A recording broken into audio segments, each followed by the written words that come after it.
Voilà pourquoi je dis qu'on ne rentre pas dans le monde des affaires pour fuir le chômage. Si tu veux fuir le chômage, il faut coûte que coûte chercher l'emploi.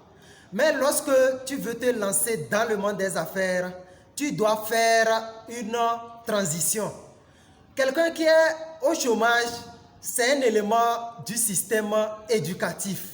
Et tu dois enlever l'esprit du système éducatif pour inclure l'esprit du système des affaires. Cela veut dire tu dois beaucoup suivre des formations dans le monde des affaires. Tu dois suivre beaucoup de formations en développement personnel pour quitter de la mentalité de consommateur pour t'inculquer la mentalité de producteur. C'est pourquoi je dis qu'on ne fuit pas le chômage pour rentrer dans le monde des affaires. Et lorsque tu fais cette transition, pour commencer les affaires, ça va te prendre encore du temps pour avoir les résultats. Parce que fuir le chômage, c'est vouloir avoir les résultats instantanés pour calmer ton chômage, pour survivre. Tu veux l'argent directement pour survivre. Et si tu veux l'argent instantané pour survivre, le monde des affaires n'est pas pour toi. Cherche-toi coûte que coûte l'emploi. Et si tu veux te lancer dans le monde des affaires, attends-toi à changer ton mentalité. Tu quittes de la mentalité du système éducatif pour la mentalité du système des affaires. Cela veut dire tu as un état d'esprit d'entrepreneur avant de commencer à entreprendre. Tu t'es préparé à être un entrepreneur gagnant. C'est ça que j'appelle par la préparation. Et lorsque tu te prépares, maintenant qu'est-ce qu'il te faut? Il te faut à commencer. Tu appuies maintenant le bouton rouge, démarrer.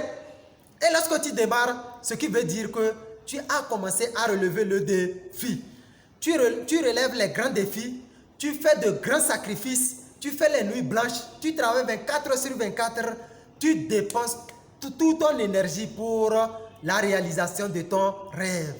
Et là, maintenant, il faut attendre un long temps avant d'avoir les résultats. Et si c'est un chômeur, il va jeter l'éponge. Il va fuir. Il ne va pas arriver à destination. Alors, se lancer dans le monde des affaires, c'est aller en aventure. Et aller en aventure, c'est attendre revenir avec une mine d'or.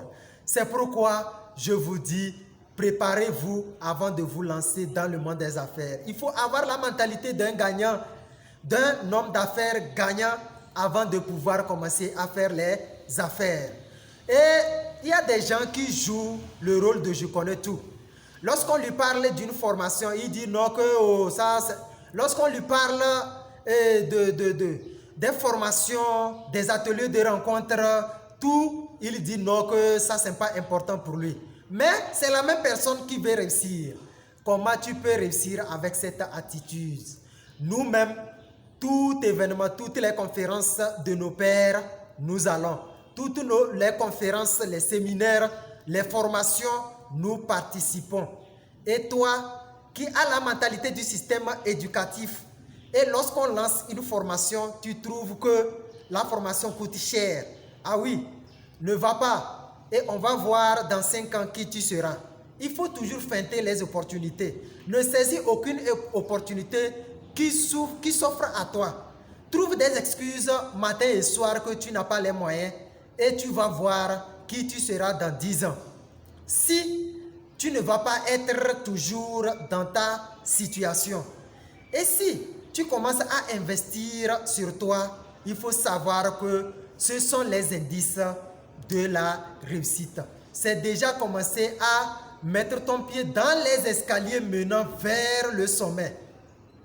Et si tu veux grandir pas à pas dans ton projet vers sa réalisation, si tu veux vraiment avoir un système d'affaires solide, efficace, durable et prospère, là, il faut t'inscrire à Afferinas en tant qu'un pro actif en affaires.